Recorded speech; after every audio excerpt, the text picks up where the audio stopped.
All right, as you guys know, it's obvious, Halloween's just around the corner, right? And as it's all for the kids, I get that. But I remember as a kid, you know what you were afraid of? Do you remember what you were afraid of as a kid? I personally was afraid of vampires, zombies, getting in trouble and being grounded as a kid. Now as an adult, the things that scare me or I fear is collection agencies, Revenue Canada, commitment to a relationship, things that scare me as an adult. But I'm going to tell you the story of how I got scared shitless. Not too long ago, I worked at the Marble Arch on Richards in Vancouver. Yes, it's been around for a very, very long time. And right now, it's BC Housing SRO, or at least when I was working there. So in an SRO for BC Housing, let's just say I've seen things. I've seen things. I ain't ever going to be the same again. I drink with a purpose now. But what scared me there the most took it to a whole other level. See, someone broke or busted a breaker, blew a fuse. And I had to go downstairs in the basement of the Marble Arch. Yeah. Because I drew the short straw. So I'm walking around in the basement of the Marble Arch, and it's pitch black, and it's a little creepy. No, it's very creepy. It's like guy in panel van with a mustache driving around high school, kids' school's creepy, right? And I'm walking around in the dark, and I'm not scared of the dark, because I'm used to, surviving the dark, because BC Hydro has a very little sense of humor when you're late on your bills. But I'm wandering around, and I'm feeling around, and finally I find the breaker. And I'm like, great, I get the hell out of here, because so I switch the breaker.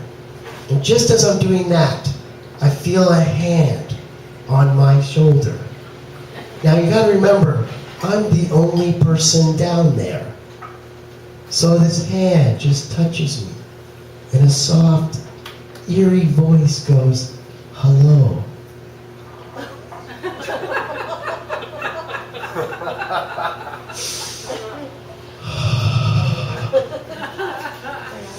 I do not turn around, because every B horror flick tells you don't turn around.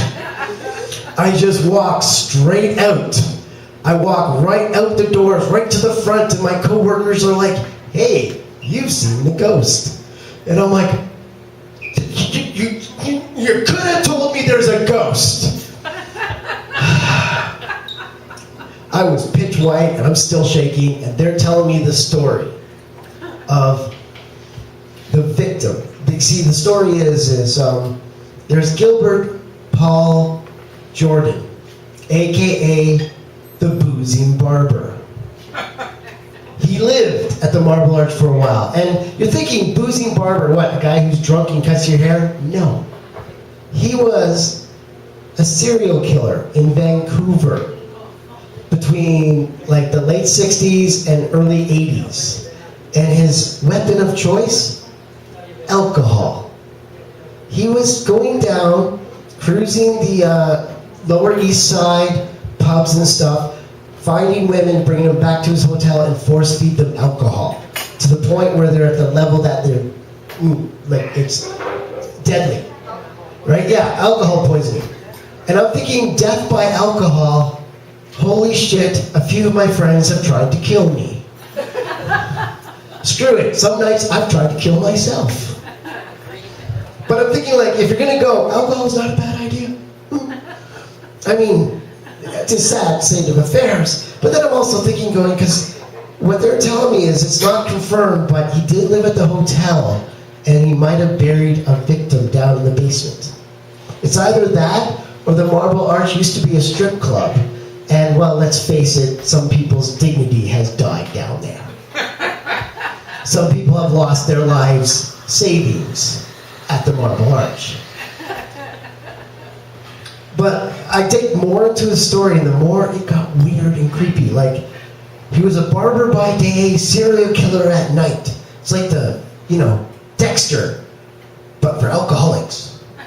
Just me? Okay. And you gotta understand, now I'm a ghost story junkie. I tour across Canada doing stand-up comedy, and you know what I do? I watch Creepy Canada to find out what I'm doing during the day and go visit these places. I am a junkie now, and Vancouver is a hot spot. And so, if you're down in the old pubs on the east side and you get a weird spark, remember, the spirits in the house are more than just behind the bar. Enjoy, travel safe, and let's face it, a touch from beyond could just be them to say hello. You guys been one fun. Let's enjoy the rest of the show.